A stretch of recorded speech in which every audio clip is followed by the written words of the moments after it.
నాగర్ కర్నూలు జిల్లా కోడేర్ జనుంపల్లి మధ్యలో కూలీలతో వెళుతున్న బొలెరో వాహనం అదుపు తప్పి బోల్తా పడింది. కోడేర్ మహాసముద్రం నుంచి 45 మంది కూలీలను తాడూరులోని పత్తి చేనుల్లో కూలీలుగా పనిచేయడానికి తీసుకెళ్తున్న క్రమంలో ఈ ఘటన చోటు చేసుకుంది. బొలెరో వాహనం అతివేగం, డ్రైవర్ నిర్లక్ష్యంతోనే ప్రమాదం జరిగిందని గాయపడిన బాధిత మహిళలు తెలిపారు. బొలెరో వాహనం టాప్ పైన లోపల కూలీలను ఎక్కివేయడం వల్లనే ప్రమాదం జరిగిందని బాధితులు వాపోతున్నారు.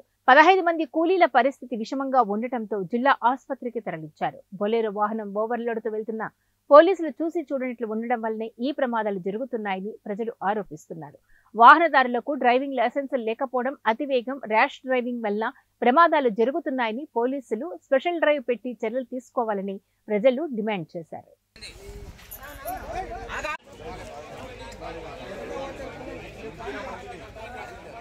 అమ్మ